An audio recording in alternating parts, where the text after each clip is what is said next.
अब हम स्टार्ट करेंगे secondary and other functions of commercial banks, ठीक है। तो फर्स्ट वन है एजेंसी एंड यूटिलिटी सर्विसेज। तो बैंक है वो एज अ एजेंसी की ये काम करता है, राइट, बिटवीन अ कंपनीज और पीपल के बीच में एक एजेंसी है, एजेंट भी कहा जा सकता है, कैसे वो हम देखेंगे। A bank provides utility services and agent banking facilities to its customers. And for example, a bank can act as a mediating agent by providing a letter of credit to the exporter on behalf of the importer, right? तो अगर जैसे हमने 11th में मैंने BA में पढ़ाया हुआ था कि कोई भी एक कंपनी है वो दूसरे कंपनी को अगर बिजनेस करना चाहती है उन दोनों के बीच में, तो जो बिजनेस करने वाली कंपनी है वो अपने बैंक के थ्रू से उसकी क्रेडिट बताएगी कि ये कंपनी बहुत अच्छी है और यहाँ पर आप इन्वेस्ट कर सकते हो, इनके साथ बिजनेस कर सकते हो, राइट। तो एज अ मीडिएटिंग एजेंट वो काम करता है इंपोर्टर और एक्सपोर्टर के बीच में, ठीक है। Now banks also provide facilities to its customer to pay tax charges, and banks also provide deposit vaults on rent to its customers wherein they can safely store their precious jewelry and documents etc. तो bank है वो एक आपको vault भी provide करता है। अगर आपके पास बहुत सारी प्रीशियस ज्वेलरी है, डॉक्यूमेंट्स है या कुछ भी है, तो आप बैंक में उनको आपको एक लॉकर मिलेगा जिसमें आप वो सेफली वो सब कुछ डॉक्यूमेंट्स हो या ज्वेलरी हो कुछ भी आप वहां पर रख सकते हो। तो वो एज अ वॉल्ट भी आपको प्रोवाइड करेगा। Now banks also provide microfinance facilities for very small businesses which are important for development of communities. तो small scale जो business होते हैं उनको भी वो finance provide करता है थोड़ा बहुत, ऐसा लोन बोल सकते हैं या फिर उसे money lend करते हैं ताकि वो भी ऐसे country की economy में help हो सके। When some payments are to be made with foolproof security, banks provide service to payer by issuing draft or pay order। अब देखो किसी भी कंपनी हो या किसी एक पर्सन को आप मनी लेंड करते हो तो उसके पास से आप सिक्योरिटी भी लोगे, तो एज अ बैंक भी वो फुल प्रूफ सिक्योरिटी लेता है, उसके बाद ही किसी स्मॉल स्केल बिजनेस हो या कंपनी हो बड़ी सी या किसी पर्सन को ही उसके बाद ही वो लोन प्रोवाइड करेगा, राइट। तो ये था कैसे एक बैंक है वो एजेंट का काम भी करता है और कैसे अदर यूटिलिटी सर्विसेज भी प्रोवाइड वो करता है। नेक्स्ट पेज पे आएंगे, provide various facilities with changing times. अब टाइम टू टाइम होता है तो लोगों की जरूरत मतलब टेस्ट चेंज होता है, राइट, उनको नीड्स चेंज होती है, वैसे बैंक भी अपनी फैसिलिटीज भी चेंज करेगा और वो देखेंगे हम ये वाले पैराग्राफ में, right. Now banking is an evolutionary concept, there is continuous expansion and diversification of the functions, activities and services of the banks. अब बैंक है, राइट, वो धीरे-धीरे भी प्रोग्रेस कर रहे हैं, सारे बैंक्स, न्यू बैंक्स भी एस्टैब्लिश हो रहे हैं, वो अपना मतलब ब्रॉड कर रहे हैं पूरे कंट्री में ताकि पूरे कंट्री को जो भी बिजनेस करना चाहता है उनको फाइनेंस मिल सके और सेफ्टी मिल सके अपने जो भी प्रीशियस ज्वेलरी है उन सब चीजों की।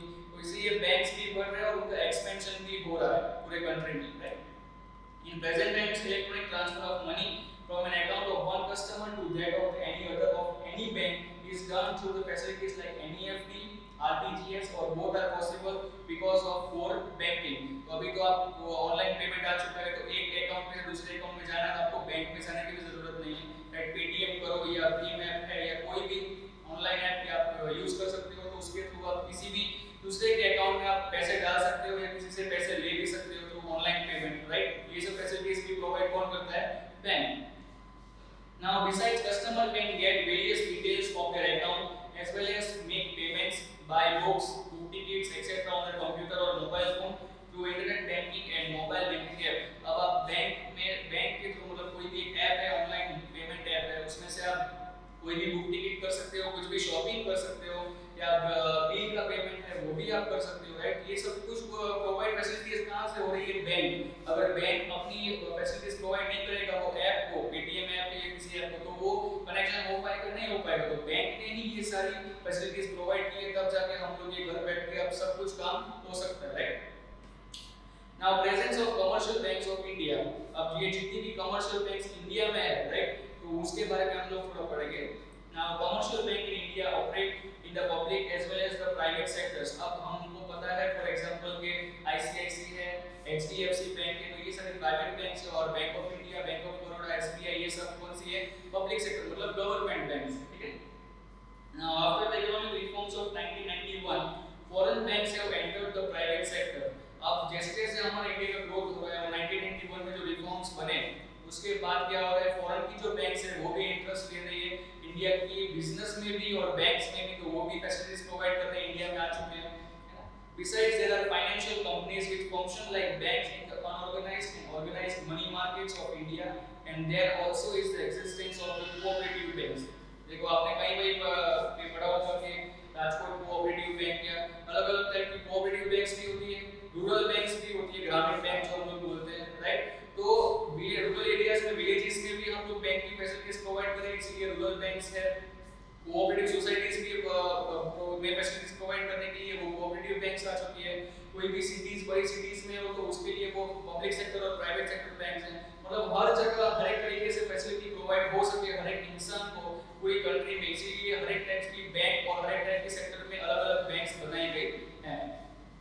But by the official definition of banks in India, only those companies which are listed in the second schedule of RBI Act 1934 are called scheduled banks and are the real banks. All the rules and regulations of Reserve Bank of India apply to these banks. तो मतलब कि according to RBI ने जो reform और जो list बनाई है उसके हिसाब से ही जो उसकी लिस्ट के अंदर जिस भी बैंक्स का नाम लिखा हुआ होगा उसको बोलेंगे हम लोग शेड्यूल्ड बैंक्स, राइट? आरबीआई की जो ऑफिशियल जो लिस्ट है उसमें जिस भी बैंक का नाम लिखा होगा उसे हम लोग बोलेंगे scheduled banks.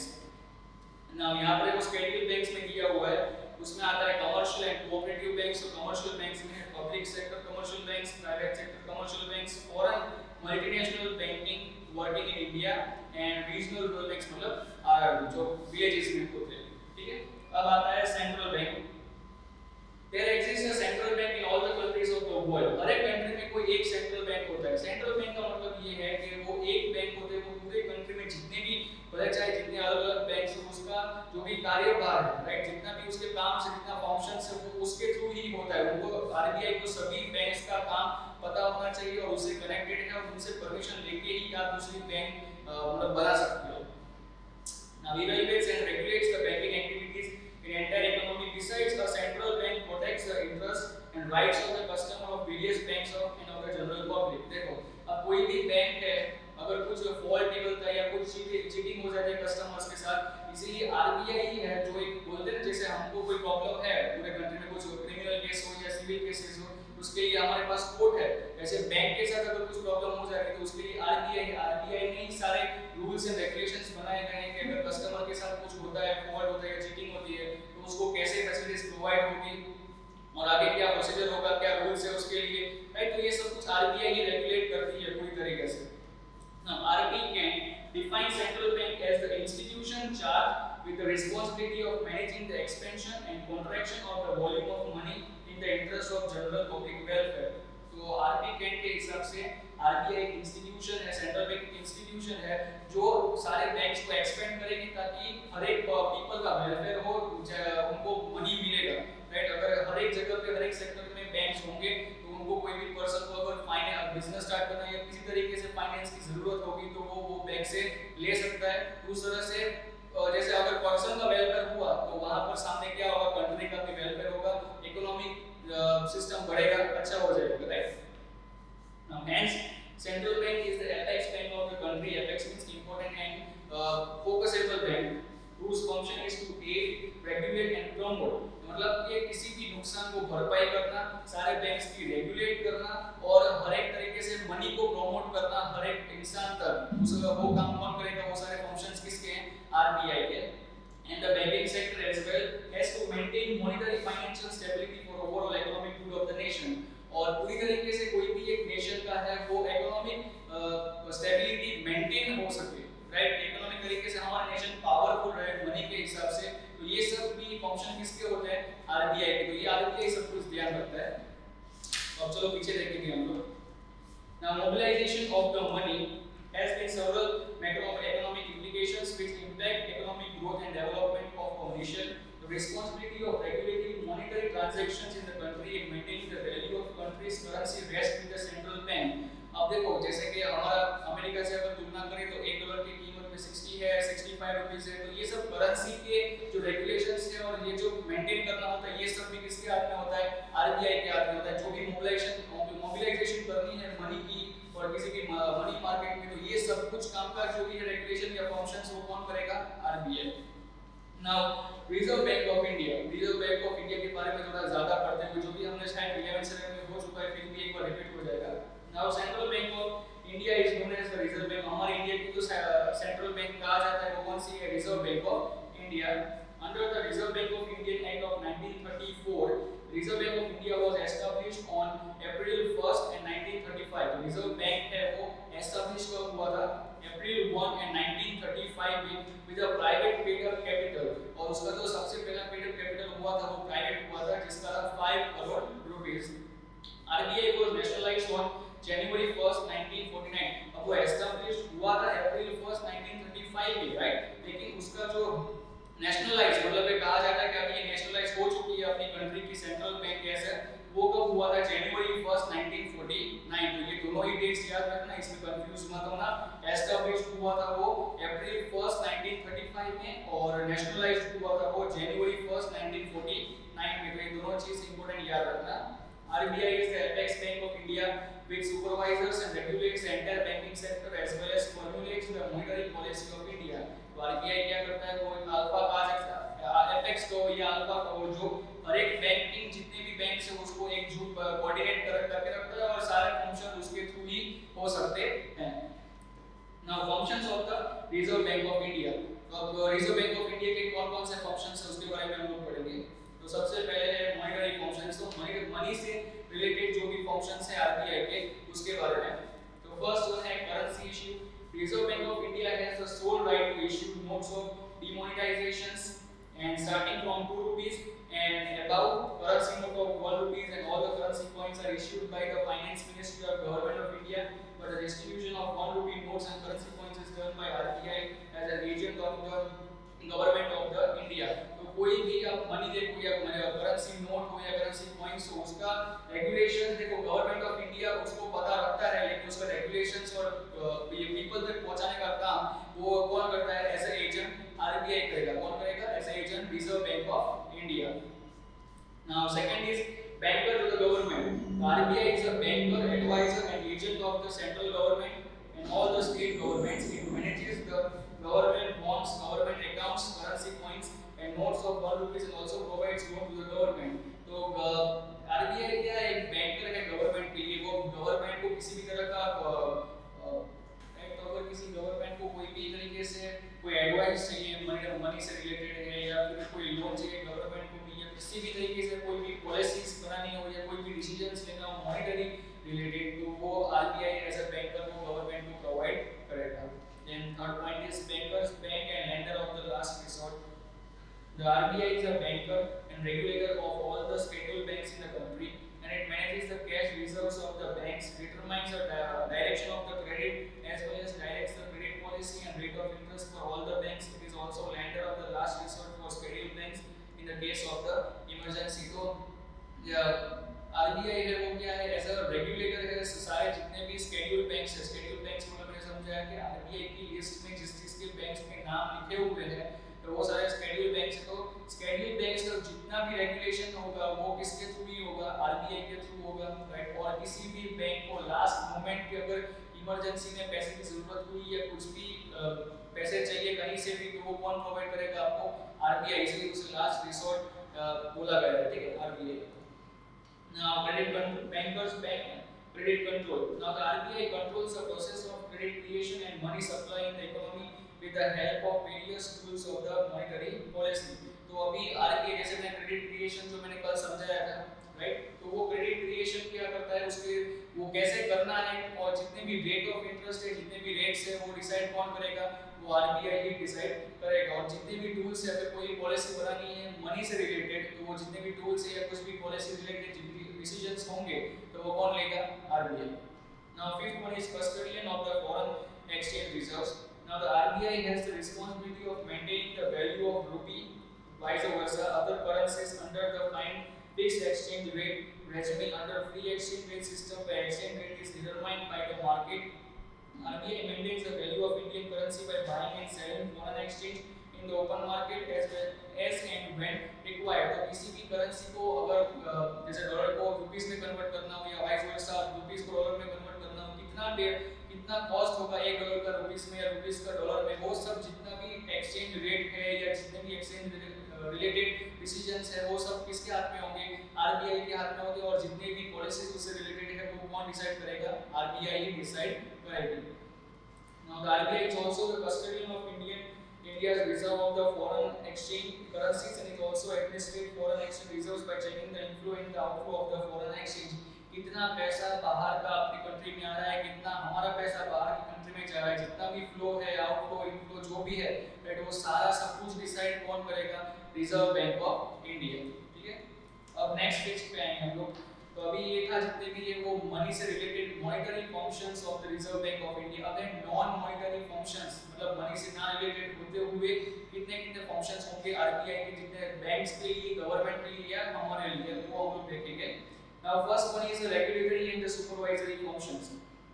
Now RBI supervises the functionings of the entire financial and the money market, which includes bank expansion and the methods of working of scheduled banks, working of non-banking finance companies and the cooperative banks। तो जितने भी supervising काम करना होता है, right, जैसे for example में कोई स्कूल है तो जितने भी टीचर्स है तो वो टीचर्स को कुछ भी एडवाइस देनी है, उनको पता है कैसे पढ़ाना है, कि कौन सी क्लास में पढ़ाना है, कैसे पढ़ाना है, कैसे रूल्स होंगे स्कूल के, रेगुलेशंस, वो कौन करता है? प्रिंसिपल या ट्रस्टी करते हैं, राइट। तो यहाँ पर भी जितने भी शेड्यूल्ड बैंक्स हैं या जितने अदर मॉनेटरी इंस्टीट्यूशंस है या नॉन मॉनेटरी इंस्टीट्यूशंस है, तो वो सब की रेगुलेशंस है या सुपरवाइजिंग है, वो कौन करेगा? RBI, reserve bank of India. Now promotional functions, even today there are many people in India who do not hold a bank account। तो अभी भी जितने सारे लोग हैं जिनको पता नहीं है कि वो ट्रस्ट नहीं करते बैंक पे या बैंक की फैसिलिटीज लेना नहीं चाहते या उनको पता भी नहीं है कि बैंक में क्या होता है क्या नहीं होता है, इसलिए वो बैंक में अकाउंट वो नहीं खुलवाते हैं, right. They depend on unorganized money market for their credit needs, make business related payments in cash rather than by checks, owing to which is difficult to know the exact value of transactions taking in place in the country, and it becomes difficult to ascertain the exact value of money or arrive at the actual figure of national income।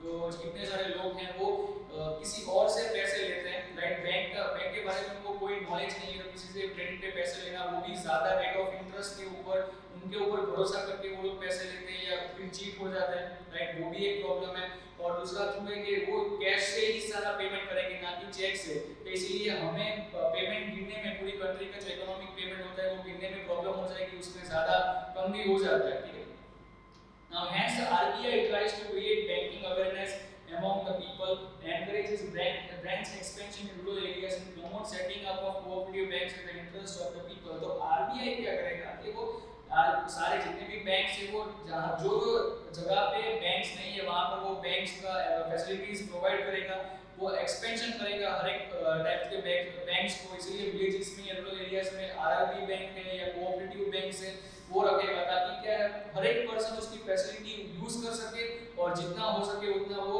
Expand कर सके सारे banks को और पूरी knowledge को banks की people के लिए। And third point is financial inclusion and development. India is a country with huge degree of economic diversity and rural-urban divide, and hence whenever major economic reforms and changes come about, it is necessary that the people and economic units of all segments receive benefits of such changes। But अब देखो India में क्या है, rural areas भी बहुत सारे और urban areas भी बहुत सारे, और काफी सारी पॉलिसी डिसीजंस या मॉनेटरी डिसीजंस चेंजेस होते रहते हैं हमारी कंट्री में, तो वो कितने सारे लोगों को पता भी नहीं, कितने सारी योजना है, प्रधानमंत्री योजना है, अलग अलग टाइप की योजना, आधे लोगों को पता भी नहीं होता है कि ये फैसिलिटीज क्या होती है, इसलिए वो इग्नोर करते हैं और उनको वो फैसिलिटी का फायदा नहीं उठा सकते। तो ये काम कौन करेगा? आरबीआई करेगा। आरबीआई उनको सारे सब कुछ एक्सप्लेन करेगा वो आइडियाज के लिए या किसी भी तरह से उनको लोगों को बताएगा कि कैसे उन सबको ये फैसिलिटीज का यूज करना चाहिए और कैसे उनके लिए फायदे कारक हो सकता है।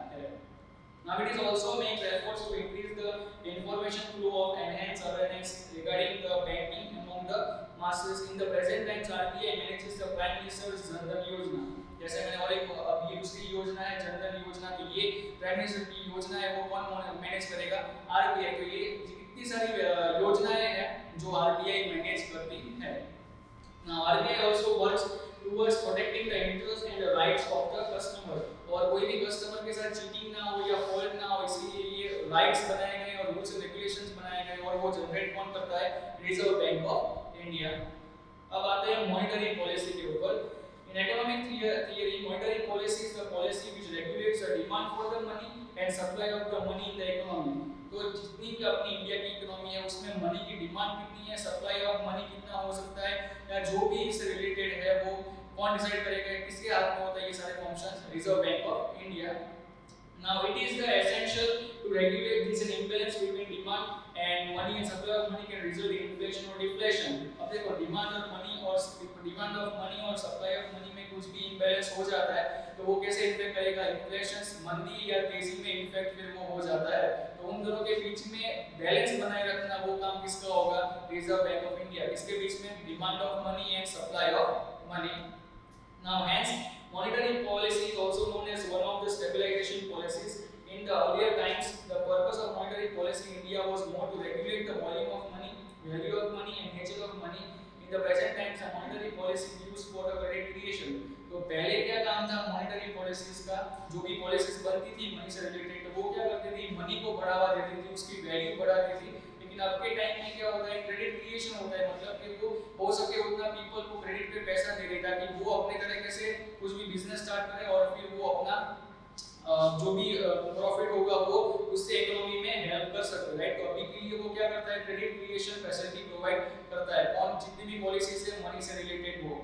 Now monetary policy constitutes the conscious steps undertaken by monetary authority which bring about changes in the stock of money, generation of money and cost of money। तो ये जितने भी स्टेप्स लिए जाते हैं मॉनेटरी अथॉरिटी के थ्रू और monetary policies के थ्रू, वो किसको अफेक्ट करेगा, मनी, जितना भी स्टॉक हमारे पास है मनी का उससे, फिर generation of money and the cost of money, money की जो कीमत है, राइट, जैसे डॉलर में अगर हम लोग गिने उस पे भी वो अफेक्ट करेगा। नाउ पीछे अगर हम लोग देखते हैं, the policy which enters the various tools of regulating supply of money in the hands of the apex bank with the purpose of achieving general economic objectives is called the monetary policy। जितना भी supply of money है और जितने भी regulations है उससे related, और apex मतलब वो अल्फा खुद को गिनता है, इंपॉर्टेंट गिनेगा वो मॉनेटरी पॉलिसीज को, राइट। इसलिए जितने भी इकोनॉमिक एक्टिविटीज अगर कोई भी पॉलिसीज पूरा करता है, मनी से रिलेटेड ऑब्जेक्टिव्स अगर कोई भी पॉलिसी पूरी करती है तो उसे हम लोग क्या बोलेंगे, मॉनेटरी पॉलिसी। अब देखो यहाँ पर नीचे दिए हैं instruments of the monetary policy. अब मॉनेटरी पॉलिसी के इंस्ट्रूमेंट कौन-कौन से हैं, तो quantitative measures are aimed at impacting the entire economy in a general way, in hands that are also called the general measures. सबसे पहले है bank rate. When a commercial bank have shortage of funds they borrow money from the RBI, RBI which lends the commercial banks for long term is called the bank rate। तो मतलब कि अगर किसी भी commercial bank को या schedule bank को पैसे की जरूरत है और RBI उसे वो पैसे देता है, जितनी भी पैसे की जरूरत है वो पैसे देते हैं, और वो जिस रेट पे पैसे देगा उसे हम लोग बोलेंगे बैंक रेट, ठीक है। तो ये चीज याद रखना। If the bank rate is increased, commercial banks will borrow less and it is expensive to borrow। अगर बैंक रेट इंक्रीज हो जाती है तो कमर्शियल बैंक के लिए वो एक्सपेंसिव हो जाता है बोरो करना, right. When they borrow lesser amounts and at higher rate, they give lesser amount of loans and at higher rate in general public, and when people get fewer loan, the demand for certain goods and services falls, right. और अगर वो कम rate पे अगर पैसे देगा तो सामने वो बैंक, देखो अगर कोई भी बैंक है वो RBI से पैसे लेती है, ठीक है, तो वो खुद भी पैसे कमाना चाहेगी, तो वो पैसे अगर वो आगे पीपल को देगी तो वो पीपल से ज्यादा फिर वो इंटरेस्ट लेना स्टार्ट हो जाएगा। इसीलिए पीपल क्या करेंगे, फिर वो लोन कम लेंगे और कम लेंगे तो फिर वो गुड्स एंड सर्विसेज ज्यादा नहीं ले पाएंगे। तो आफ्टर ओवरऑल पूरी जो चेन है आगे जाके किसको नुकसान होने वाला है, कंट्री को ही नुकसान होने वाला है। तो ये बैंक रेट से ही स्टार्ट होगा। तो बैंक रेट हमें RBI को मेंटेन करना बहुत ही जरूरी है, क्योंकि RBI ने बैंक रेट अगर बढ़ा दी तो बैंक कम पैसे देगा, या फिर ज्यादा अगर पैसे देके उसने पैसे दिए तो वो पीपल मतलब लोगों से ज्यादा इंटरेस्ट लेगा, लोगों से ज्यादा इंटरेस्ट मिला तो फिर वो आगे जाके वो गुड्स ज्यादा नहीं खरीद पाएंगे, ठीक है। तो वो प्रॉब्लम किसको होगा आगे जाके, कंट्री को ही होगा, कंट्री की इकोनॉमिक पॉलिसीज को ही होगा, राइट।